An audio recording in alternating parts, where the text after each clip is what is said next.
Dans cette vidéo, je vais révéler la vérité sur la télékinésie de Guy Bavely dans l'émission Stanley's Superhumain.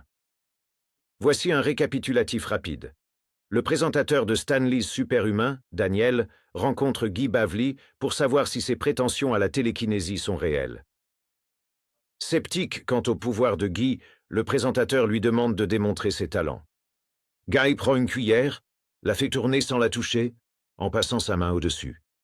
Ensuite, il place une autre cuillère sur une salière et la déplace à nouveau grâce à ses prétendues capacités télékinétiques. Maintenant, on va jouer selon mes règles. Non convaincu, le présentateur l'emmène en quincaillerie tester ses compétences avec des objets aléatoires. Il demande à Guy de déplacer un support métallique. Guy le pose au sol, passe sa main au-dessus et il bouge à nouveau. Puis il monte d'un cran. Au lieu d'utiliser du métal ou de passer la main autour de l'objet, il place une planche en bois sur un marqueur et, sans aucun mouvement de la main, fait tomber la planche.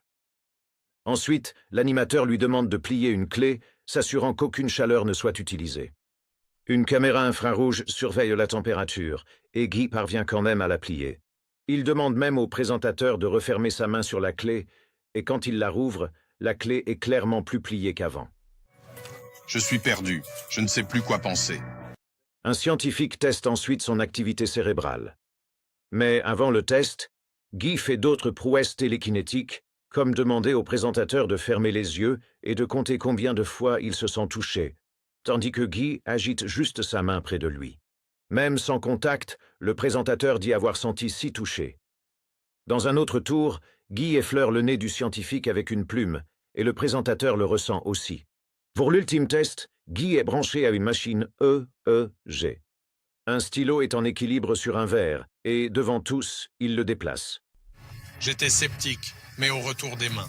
Les données de l'EEG révèlent un pic marqué d'ondes gamma, au moment précis où le stylo bouge, prouvant prétendument son authenticité. Pourtant, après avoir vu ses prétendues capacités télékinétiques, on penserait qu'il serait mondialement connu, une véritable légende, pas comme Uri Geller, et doté de réels pouvoirs psychokinétiques. Mais comme vous le savez, cela ne s'est pas produit. La vidéo a 11 ans, et la croyance en ses pouvoirs n'a jamais vraiment pris. Puisque j'ai cité Uri Geller, la question vous est venue. Pourquoi Guy n'a pas accepté le défi d'1 million de dollars de la fondation James Randi pour prouver sa capacité psychique?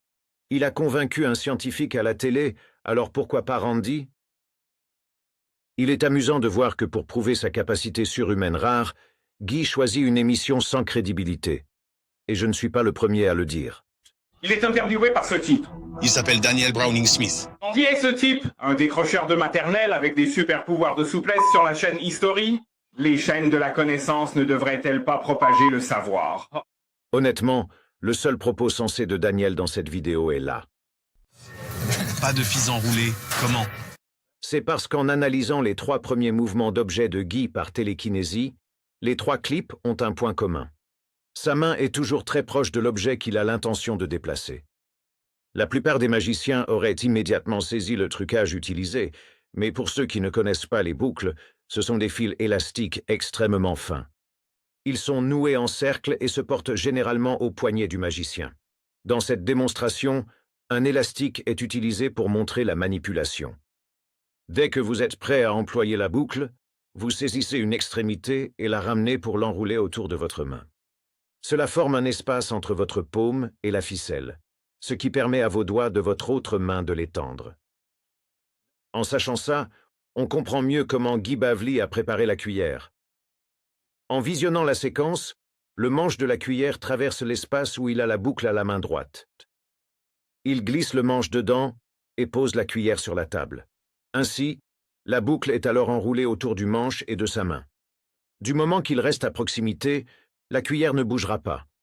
C'est ce qui explique pourquoi, lorsque l'animateur a tenté de saisir la cuillère, Guy l'a aussitôt ramenée vers lui, afin de l'empêcher de toucher le fil et de révéler le trucage. Il repousse la main du présentateur et commence à agiter sa propre main près de la cuillère. Puis, c'est seulement quand il recule sa main droite que la cuillère bouge. Gardez à l'esprit qu'après la rotation de la cuillère, la boucle élastique glisse dessous le manche car elle ne peut plus s'y accrocher. Alors il peut laisser l'autre saisir la cuillère pour vérifier les fils. La boucle est toujours autour de sa main droite. À ce moment précis, quand sa main gauche rejoint la droite, on le voit saisir un bout de la boucle avec son pouce gauche, placer le fil devant le creux de la cuillère, puis le tirer pour la faire tourner. Après avoir lâché, le fil se replace sur sa main droite, mais la cuillère est toujours prise dedans. C'est la raison pour laquelle il retire délicatement la cuillère avec sa main gauche, évitant ainsi qu'elle ne s'en mêle dans la boucle. Le support qu'il a déplacé au sol utilise le même principe. La boucle est toujours sur sa main droite. Il positionne le support de manière à ce que la boucle s'enroule autour. Il agite sa main près du support, et quand il la retire, le support bouge un instant plus tard. On pourrait penser qu'il utilise une autre méthode, vu que le support ne bouge pas synchronisé avec sa main, mais c'est l'effet de l'élastique. Quand il retire sa main, le fil s'étire à l'extrême. Ce n'est qu'après cela que le support bouge, glissant jusqu'à ce que la tension diminue et qu'il s'arrête. Ensuite, le tour où il déplace la planche équilibrée sur le marqueur est absolument ridicule. Au début, je pensais qu'il voulait la faire léviter, d'autant que le capuchon noir se confondait avec son manteau. Honnêtement, ce serait un meilleur tour que ce qu'il a fait. Ce marqueur qu'il prétend avoir trouvé en magasin et décidé d'utiliser est un accessoire de magie que l'on peut acheter sur AliExpress. Le marqueur lui-même est le trucage. Il renferme un vibreur miniature caché à l'intérieur et en appuyant sur le bouton, il déclenche sans fil la vibration, faisant ainsi tomber tout objet qui serait posé ou en équilibre dessus. Si vous faites bien attention à sa main droite, juste avant qu'il n'essaie de le bouger par la pensée, il appuie sur le bouton de la télécommande sans fil, juste ici, à ce moment précis. Pour le tour de la clé pliée, deux méthodes existent. La première est celle que James Randi lui-même a utilisée en démystifiant les tours stupides d'Uri Geller. Il y a de cela, de nombreuses années, on m'a mis au défi de reproduire un tour qu'Uri Geller, vous vous souvenez de lui, avait fait pour Barbara Walters à la télé. Geller avait plié la clé de Barbara, une clé à peu près comme ça. Elle a décrit ce tour comme étant réalisé avec des pouvoirs psychiques et elle était de toute évidence très impressionnée. Examinons maintenant la première partie de cette vidéo pour découvrir ce que cet homme âgé, il y a environ 33 ans, était en train de réaliser. Voyons ce qu'il a fait. Et je suis quelqu'un d'honnête, d'accord? On sait tous. Oui, je comprends. Je ne plaisante pas, c'est la clé de ma maison. Oui. Uri Geller l'a prise. Prenons cette autre clé, identique. Il l'a pliée avec son doigt. C'est tout, aucune pression, et la clé s'est pliée. Vous le voyez, je l'ai gardée car je suis désormais convaincu. Des spectateurs ont affirmé que leurs clés se sont tordues. Je ne peux le prouver, mais la mienne, si. Ma clé est là. Touchez-la. Pliez-la. Je le sais aujourd'hui. Autre morceau de métal? Il m'en faut un. Pas de métal, juste son doigt. C'est juste, mais je veux vous comparer. Une autre clé, c'est l'autre clé. La voici pliée. Alors, quelle caméra filme ça? Peut-on avoir un gros plan? Bon, maintenant. L'original. Ok, vous voyez la clé triée. Elle est bien tordue, n'est-ce pas? Regardez, très attentivement. Je vais voir si je peux. Ceci est différent. C'est un double. Exact? Oui. Celle-ci a une marque. 207 Ouest et Cetra. L'autre n'en a pas. Vous la voyez? Barbara, tenez le bout légèrement entre vos doigts. Je vais juste la caresser, sans assez de pression pour la plier. Non. Je vais juste l'effleurer du bout des doigts, très doucement. Maintenant, regardez la pliure sur l'autre clé. Je ne quitterai pas cette clé des yeux. Parfait. Ravi de vous l'entendre dire. La montrer à la caméra? Est-elle pliée comme l'autre ou non? Vous garderez cette clé, Barbara? Sur votre clé? Ce que James Randi a fait est simple. En attirant l'attention sur la clé qu'Uri Geller était censé avoir pliée, il a pris la deuxième clé dans sa main droite, l'a approchée du bord de la table, a appliqué une pression et l'a tordue. Il a ensuite caché la partie pliée avec son pouce pour ne pas la révéler tout de suite, l'a donnée à Barbara pour qu'elle la tienne par un bout et a lentement dévoilé la pliure qu'il avait créée quelques instants plus tôt. Cependant, en analysant le cas de Guy Bavely, on note une contradiction avec la méthode de James Randi.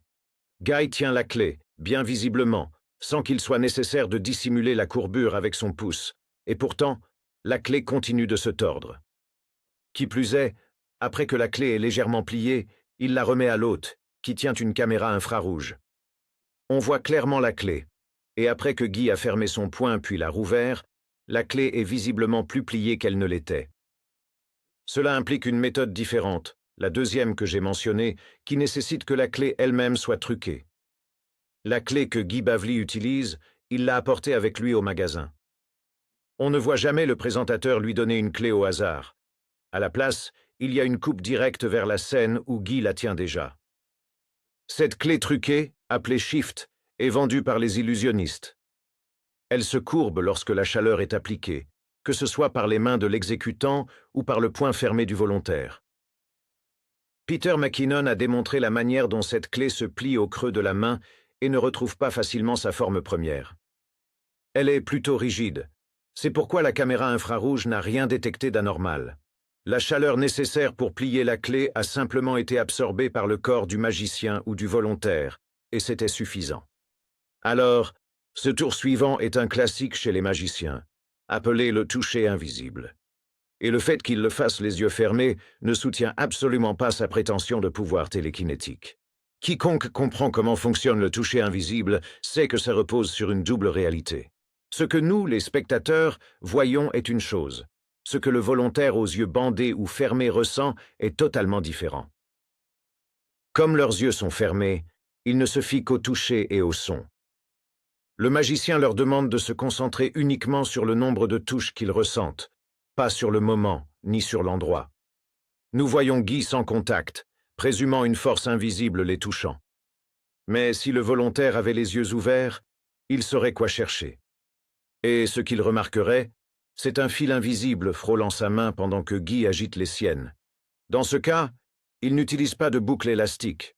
C'est un fil invisible ordinaire tenu entre ses deux mains, ce qui lui donne ce mouvement ample et étrange autour du volontaire.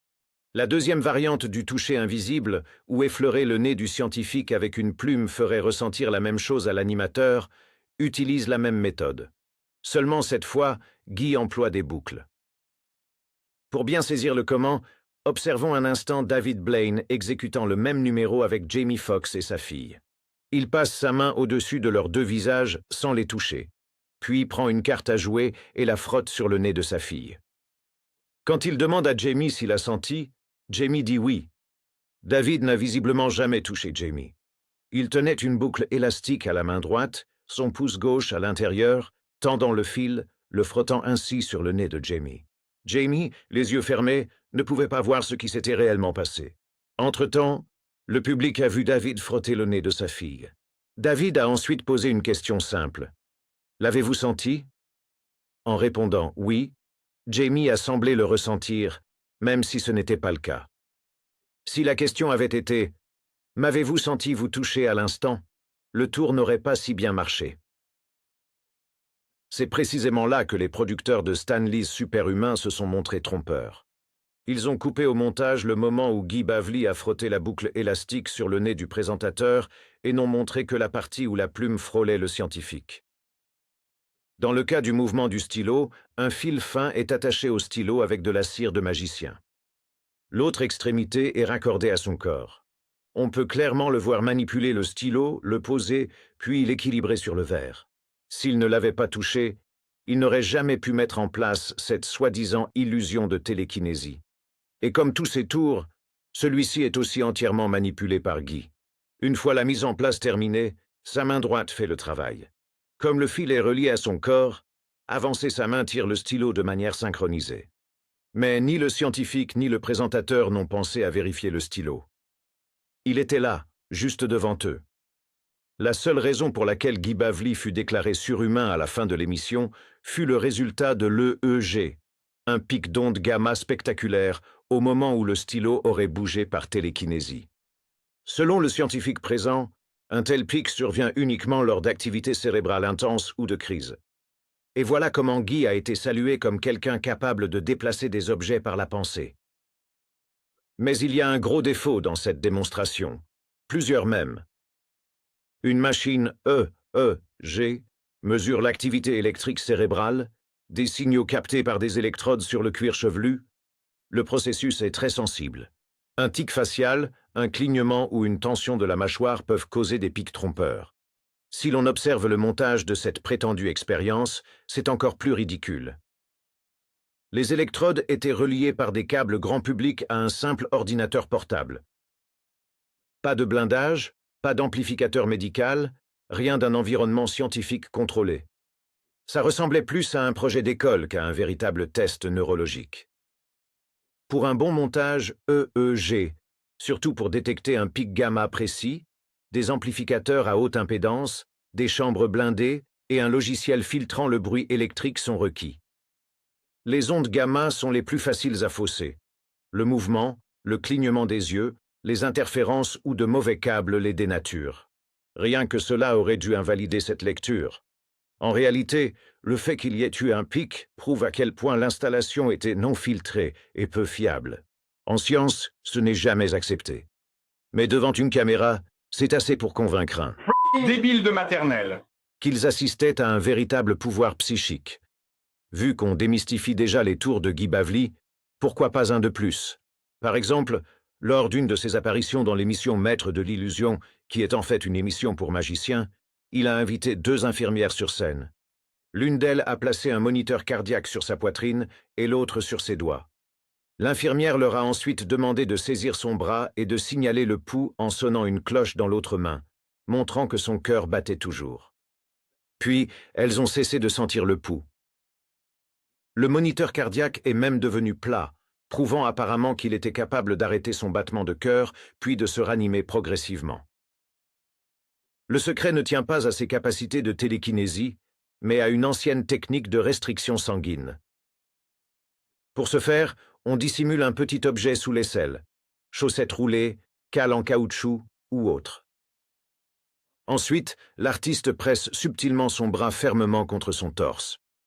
L'objet appuie fort sur l'artère brachiale, le principal vaisseau sanguin qui alimente le bras. Avec l'application d'une pression adéquate, le flux sanguin au-delà de ce point est drastiquement diminué, voire momentanément interrompu, en fonction de l'intensité de la pression exercée. Donc, quand les infirmières vérifièrent le poignet, elles ne sentaient rien pour cette raison précise. C'est juste de l'anatomie et de la pression. Il n'y a aucun risque pour le cœur et absolument aucun pouvoir psychique impliqué. Ce qui rend tout ça encore plus drôle, c'est que lorsque Guy Bavely est finalement apparu dans Penn et Teller, Fool Us, il n'a pas réussi à les duper. Et ce n'est pas rien, car dans presque chaque épisode, au moins un artiste repart avec un trophée. Mais pas Guy. On pourrait penser qu'avec tous ces soi-disant vrais numéros de télékinésie, il arriverait en force et laisserait les 2 esprits brillants sans voix. Mais non. Au lieu de ça, Penn l'a démasqué sans même sourciller. La psychokinésie, ainsi que tous ces genres de choses, est toujours si incroyablement stupide. Non seulement ils ont affirmé qu'ils ne les avaient pas trompés, mais Penn a agi en véritable Penn, employant son langage codé distinctif pour, en substance, détruire Bavely directement sur scène. Les gens viennent sur scène et essaient de prétendre qu'il y a une sorte de réalité là-dedans.